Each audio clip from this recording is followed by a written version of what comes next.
Saya berpikir saudara, COVID ini adalah kalau lagu itu baru intro. Bapak Ibu setuju nggak kira-kira?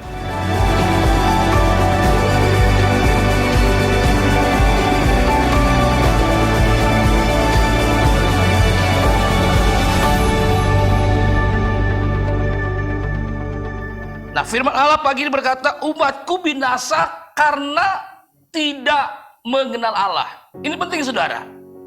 Jadi jangan sampai Bapak Ibu kita hari-hari ini fokusnya kepada COVID-19. Tanpa kita sadari Bapak Ibu, kita sendiri yang membesar-besarkan, yang memblow up. Ya, virus COVID-19 itu berbahaya loh Bapak Ibu. Itu udah banyak korban. Di mana-mana kita cerita tentang COVID. Bapak Ibu, tanpa kita sadari, kita sedang menularkan ketakutan, intimidasi, depresi kepada banyak orang. Mari umat Tuhan yang ada di gereja di tempat ini, supaya Bapak Ibu, supaya kita tidak fokus kepada COVID-19, tapi kita fokus kepada pengenalan kita kepada Tuhan. Karena selama ini Bapak Ibu jujur, sebelum COVID, ya, kita begitu sibuk sekali dengan segala rutinitas kita, kegiatan kita, pekerjaan kita, pelayanan kita. Nah, tapi selama COVID ini Bapak Ibu kita sama-sama di rumah. Apa yang kita buat Bapak Ibu? Nggak ada pilihan, mau nggak mau kita punya waktu banyak dengan keluarga untuk bangun mesbah keluarga. Artinya Bapak Ibu, dengan Tuhan izinkan COVID ini, sebenarnya Tuhan berkata, aku rindu kamu tuh semakin mengenal aku lebih lagi. Kenapa Bapak Ibu? Karena ini penting buat kita. Kalau kita nggak mengenal Allah Bapak Ibu, pasti kita binasa. Itu firman Allah berkata. Jadi umatku binasa karena tidak mengenal Allah. Jadi hari-hari ini anak Tuhan, orang percaya yang katanya mengenal Tuhan, hari-hari ini Bapak Ibu teruji, terbukti benar nggak dia mengenal atau dia tahu Bapak Ibu. Karena kata kenal dan kata tahu itu dua kata bahasa yang berbeda. Kalau kenal itu Bapak Ibu punya sebuah hubungan, ada kedekatan, ada keintiman. Tapi kalau tahu, tidak ada kedekatan, tidak ada hubungan, tidak ada keintiman. Kalau kita bilang kita kenal dengan Pak Jokowi, saya pikir bahasanya kurang pas. Yang benar adalah kita tahu Pak Jokowi adalah Presiden Republik Indonesia. Siapa yang kenal Pak Jokowi? Yang pasti adalah istrinya, Ibu Iriana. Karena kata kenal itu Bapak Ibu di dalam bahasa asli Alkitab menggunakan kata epiginosko. Apa itu epiginosko? Kalau diterjemahkan di dalam bahasa Indonesia yang lebih mudah adalah bicara hubungan antara suami dan istri. Hubungan yang begitu dekat, hubungan yang begitu intim. Hubungan suami istri itu tidak ada pembatasnya. Bapak Ibu setuju kira-kira? Sedekat-dekatnya, seintimnya saya dengan kedua putri kami, ada pembatasnya Bapak Ibu. Ada hal-hal yang saya tidak bisa buat kepada kedua putri kami. Ya, sekalipun saya dekat, saya bisa peluk dia, bisa cium dia, hanya sebatas itu. Lebih dari itu udah gak bisa Bapak Ibu. Kenapa? Dia bukan istri saya, dia anak saya, dari daging saya. Tapi kalau istri, itu gak ada pembatasnya. Bapak Ibu, Alkitab berkata yang dipersatukan Tuhan itu bukan orang tua sama anak, tapi yang dipersatukan Tuhan itu adalah suami dan istri. Apakah kita hari-hari ini semakin mengenal Tuhan atau tidak? Kalau kita semakin mengenal Tuhan, berarti kita semakin intim. Halo? Semakin dekat, semakin epiginosko. Tapi kalau kita nggak kenal dia, kita hanya tahu Bapak Ibu kita hari-hari ini adalah orang yang paling stres. Di tengah COVID-19 ini Bapak Ibu tahu tidak sedikit orang yang mati. Mati ya memang karena virus. Ada juga mati bukan karena virus, karena stres, karena depresi. Bapak Ibu tahu nggak ketika kita stres, imun tubuh kita turun. Halo? Asam lambung kita naik. Halo? Saya bukan dokter tapi saya belajar Bapak Ibu. supaya khotbah saya itu mendarat, kalau nggak di awan-awan yang permai, saudara. Nah, jadi kita perlu sadari bahwa mengenal Tuhan itu adalah sebuah hal yang sangat penting. Oke, Filipi 3 ayat yang ke-10. Inilah kerinduan hati Paulus, yang ku kehendaki ialah apa? Mengenal Dia dan kuasa kebangkitannya dan persekutuan dalam penderitaannya, di mana aku menjadi serupa dengan Dia dalam kematian. Ada sebuah penderitaan yang kita harus hadapi. Percaya Yesus tidak perlu bayar harga. Lalu, tapi iring Yesus bayar harga. Jadi Bapak Ibu, untuk kita mengenal Allah kita, untuk kita intim dengan Dia, ada harga yang memang mahal yang kita perlu bayar. Makanya Paulus berkata, yang ku kehendaki, yang ku rindukan, yang ku dambakan mengenal Dia. Nah, hari-hari ini Bapak Ibu, pertanyaan yang kita perlu jawab dengan jujur, berapa kerinduan dalam kita untuk semakin mengenal Dia, untuk semakin epiginosko dengan Dia. Kenapa saudara? Ini hal yang penting yang harus kita perhatikan. Ini saudara yang sedang digenapi di dalam kitab Ibrani 12 ayat 26 sampai 28. Waktu itu suaranya menggoncangkan bumi.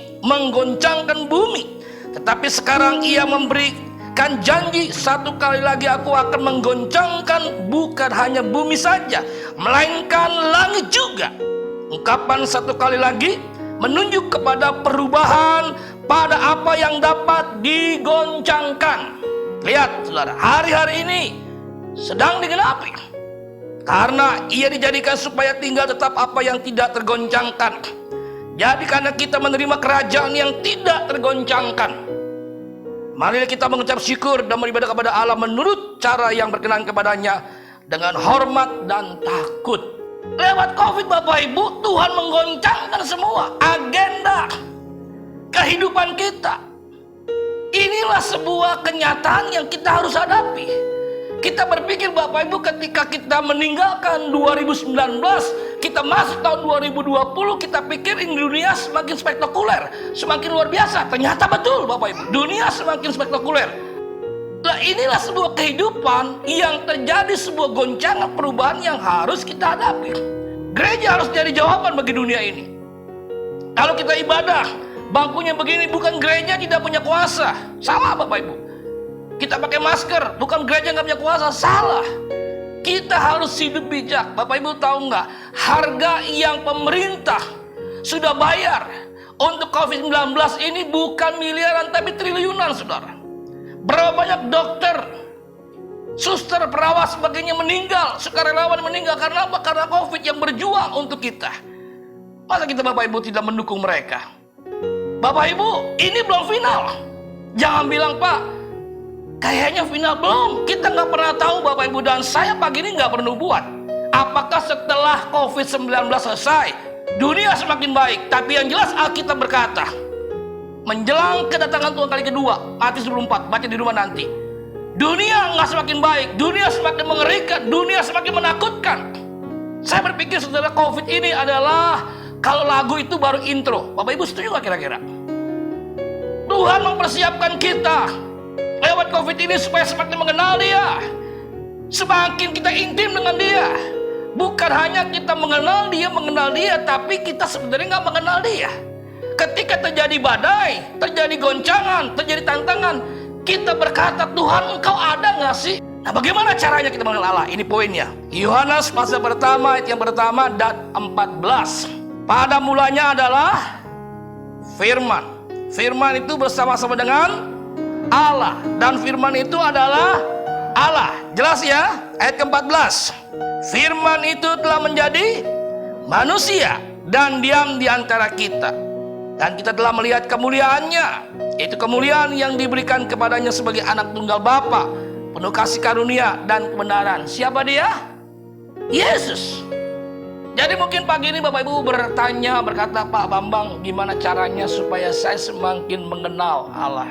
Ini baru salah satu. Ya, nanti salah dua, salah tiganya Pak Gembala, Ibu Gembala meneruskan. Salah satunya adalah kita mengenal Allah lewat firman Tuhan. Jadi Bapak Ibu, mau tidak mau, hati kita, pikiran kita, hidup kita, katakan setiap hari, 2, 3, setiap hari diisi dengan apa? Dengan firman. Jangan sampai hati kita, pikiran kita, hidup kita tiap hari diisi dengan beritanya COVID. Kita stres, depresi. Kita jadi paranoid. Mungkin yang tanya, kenapa harus diisi firman? Karena kita nggak mungkin bisa mengerti apa yang Tuhan sedang kerjakan, apa yang Tuhan sedang buat, apa yang Tuhan sedang lakukan hari-hari ini dengan pikiran kita terbatas. Halo? Nggak bisa Bapak Ibu. Ini contoh. Bapak Ibu mau dengar saya khotbah di hotline atau di RPK. Tidak ada cara bagaimana bisa mendengar Pendeta Bambang khotbah di hotline, di RPK, tanpa Bapak Ibu tuningnya, tunernya, gelombangnya, frekuensinya disamakan. Kalau hotline 100,6, RPK 3,5,6, nggak mungkin bisa Bapak Ibu. Ketika Bapak Ibu tuningnya, tunernya, gelombangnya, frekuensinya disamakan ke sana, mendengar suara saya khotbah di hotline di RPK. Bagaimana kita bisa mengerti pikiran Tuhan dengan pikiran kita terbatas tanpa firman Allah? Nggak bisa. Nah, sebab itu Bapak Ibu, mari kita mau menjadi anak Tuhan yang semakin hari cinta firman Tuhan. Amin. Firman Tuhan itu siapa? Allah. Amin. Allah itu siapa? Yesus. Yesus itu siapa? Tuhan. Tuhan itu siapa? Penguasa tunggal dalam kita. Jadi Bapak Ibu, dimulai dengan firman, cinta firman, baca firman setiap hari. Ada yang begini, Pak Pendeta, Pak Gembala, saya kalau baca firman itu saya seringkali ngantuk. Nah, perlu bertobat. Mungkin perlu baptis yang kedua kali, ditekannya agak lama Pak Gembala.